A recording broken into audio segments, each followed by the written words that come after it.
பேசுகிற செய்திதான். வாய்ச்சவடால் அவரால் இந்த தமிழக அரசியலை மாற்ற முடியாது. இது பெரியாரால் பண்படுத்தப்பட்ட பூமி.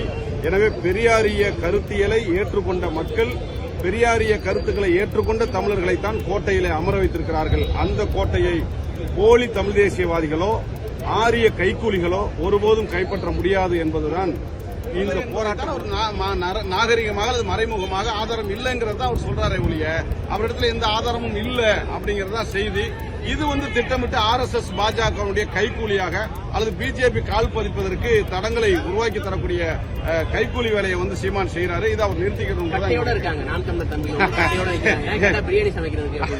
அதாவது உங்களுக்கு எல்லாம் சொல்லலாம், நீங்க சொல்லலாம், இதெல்லாம் பெரியார் வந்த பிறகுதான் இது போன்ற போராட்டங்களுக்கு பெரியார் தான் விதை. அதனால கத்து கொடுத்த எங்க கிட்டயே அல்லது கத்துக்கிட்ட எங்க கிட்ட இருந்தே அந்த கம்பெனிக்கு காட்டுறீங்கன்னா, நாங்கெல்லாம் துப்பாக்கி முனையில இருந்து களத்துல நின்னவங்க. போலியா போட்டோ எடுத்துக்கிட்டு போலியா துப்பாக்கி பொம்மையை போலி தானே, சீமானே போலிதான்.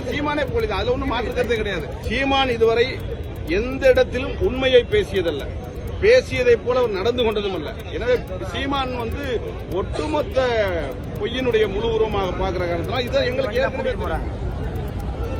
ஊருக்குள்ள திருடன் அறுக்கிறான், அப்படி கிடையாது இல்லைங்க. ஒரு திருடன்னா திருடன் அடையாளப்படுத்த பொறுப்பு போலீஸ் புஷன் போல மக்கள் ஏற்கனவே அடையாளப்படுத்த திருடங்கிறான்னு.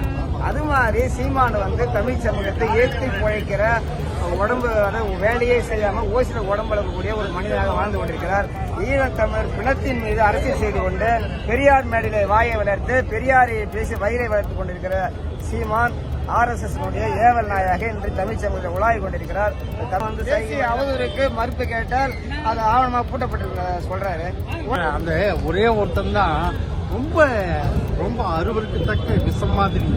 அந்த விஷத்தை கிடைக்கிறதுக்கு எல்லாரும் சேர்த்து ஆரம்பத்திலேயே இதை பண்ணியிருக்கணும். அது பண்ணாதனுடைய விளைவுதான் இந்த அளவுக்கு அந்த விஷமரம் வளர்ந்துருக்கு. அதனால இதை ஒழிக்க தவிர சந்திக்கிறவங்க தாராளமாக சந்திக்கிறாங்க. அதற்கெல்லாம் பெரியாரிய உணர்வாளர்கள் தயாராக தான் இருக்காங்க. கைத்தடியை ஊனிட்டு வர்றீங்க அப்படின்றாங்க, கைத்தடியை ஊனிட்டு வர்றாங்க சொல்றாங்க. இருக்கட்டும், ஏன் கைத்தடி ஒரு பாதுகாப்பு தானே, தப்பு இல்லை. தேவைப்பட்டால் கைத்தடியும் உபயோகப்படும். எல்லாரும் அப்படி